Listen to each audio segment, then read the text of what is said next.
harga gula, harga daging, begitu ini juga perlu menjadi sorotan pemerintah dalam stok dan juga bagaimana pergerakan harganya. Kalau dari hemat Anda seperti apa, Pak Arif? Mengenai harga daging, ya, harga daging sapi itu hari ini yang fresh, ya, artinya hot meat yang baru dipotong malah turun. Ya, kenapa turun? Karena kemarin ada isu PMK. Walaupun ini harus dijelaskan kepada publik bahwa PMK itu food and mouth disease ini tidak mempengaruhi kepada kesehatan manusia. Ini hanya menular di antara daging sapi, ya, live cattle, ya.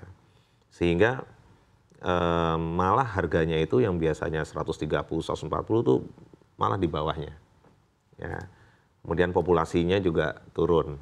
Nah, kemudian disebut oleh Prof. Inul mengenai kita menggunakan daging beku gitu ya.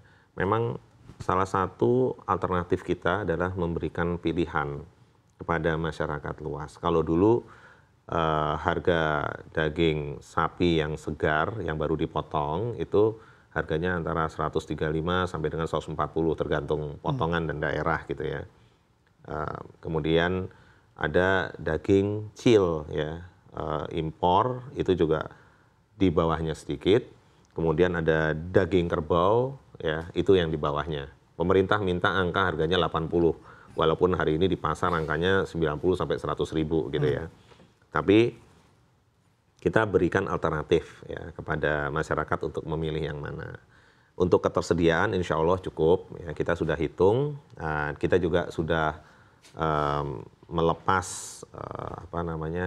izin ya, supaya bisa didatangkan lebih awal.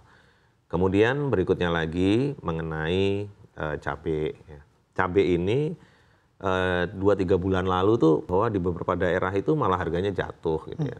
Jadi pada saat hujan turun bunga ini rontok gitu ya. Kemudian cabai ini kalau kita lihat memang dinamikanya up and down-nya cukup tinggi gitu ya. Pada saat panen terbatas maka harga naik. Jadi panen terbatas harga naik. Pada saat panennya banyak ya harganya jatuh. Sehingga pemerintah ini khususnya Badan Pangan Nasional itu memang memetakan sentra produksi, daerah mana yang panen ya. Nggak hanya cabai, biasanya produk horti. Nah, Prof. Inul biasa memberikan insight kepada kita semua bahwa untuk produk-produk horti ini memang up and down-nya cukup tinggi. Ya. Sehingga Badan Pangan Nasional itu sebenarnya punya program fasilitasi distribusi pangan. Jadi apabila ada satu daerah produksinya terlalu tinggi, daerah lain produksinya kurang, kita hubungkan. Ya. Kemudian pemerintah daerah itu punya yang namanya BTT, ya. Kemudian punya insentif fiskal untuk stabilisasi. Kenapa setiap daerah harus punya tadi neraca pangan dan lain-lain?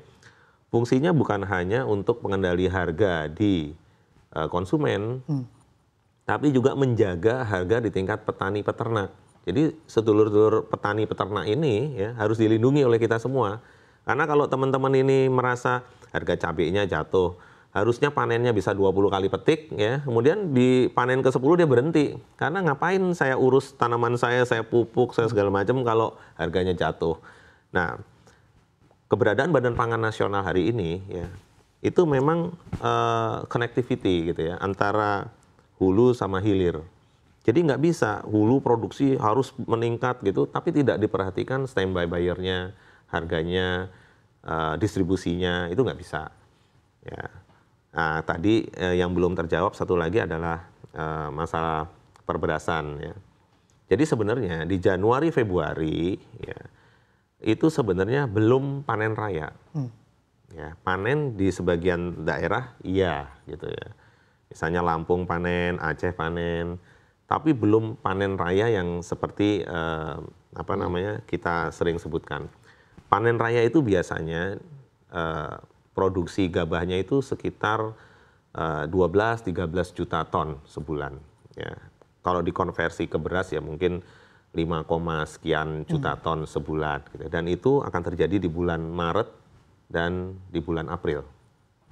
Ya, sehingga saat ini apabila kita sudah putuskan bahwa SPHP di stop dulu, kemudian bantuan pangan di stop dulu gitu ya, dengan pertimbangan untuk meningkatkan harga gabah dulu.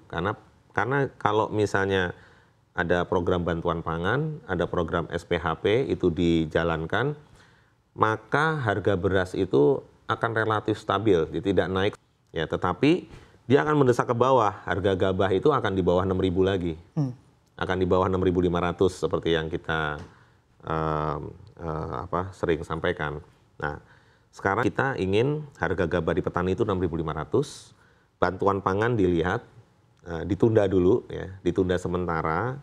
Kemudian SPHP juga kemarin ditunda. Nah, kalau nanti memang dirasakan perlu, dan ini kalau saya lihat memang dirasakan perlu nih nanti ke depan. Kalau ini dirasakan perlu, SPHP-nya keluar lagi. Nanti minta tolong Mas Mujib lagi sama teman-teman jual beras SPHP lagi. Harganya biasanya kita lepas dari Bulog itu 11.000 ya. Kemudian teman-teman jual tidak lebih dari 12.500 ya. Kemudian dijualnya packaging 5 kilo gitu ya. Jadi langsung ke end customer ya. Ini nanti minta tolong sama Mas Mujib, teman-teman di pedagang pasar, semua mendistribusikan beras ini. Sekaligus ya, kita punya ada beberapa program gerakan pasar murah se-Indonesia. Jadi rantai tata niaga yang ada tetap dijaga, tambahin lagi digerocok stok tambahan. Termasuk tadi minyak kita. Jadi kita mau concern, kenapa saya sebut minyak kita dan satu lagi tadi gula, karena angka itu yang naik. Tapi kalau beras ini sebenarnya 3 masalah. Stok kita tuh kuat hari ini. Baik. Stok Bulog hari ini sekitar 2 juta ton. Ya. Tinggal Prof. Inul lokasi mana yang tinggi kita tinggal guyur sebenarnya selesai gitu ya. Jadi Prof. Inul paham banget nih karena beliau itu kan pokja ahlinya Badan Pangan ya. Jadi beliau paham sekali apa yang kita kerjakan sama-sama begitu ya. Itu tadi khusus beras. Berbeda beberapa tahun lalu pada saat misalnya kita tidak punya stok beras di Bulog. Hari ini stok di Bulog 2 juta, sangat kuat gitu ya. Untuk bisa menstabilkan harga se-Indonesia. Dan itu sudah tersebar se-Indonesia Raya ya. Jadi nggak usah khawatir insya Allah. Oke.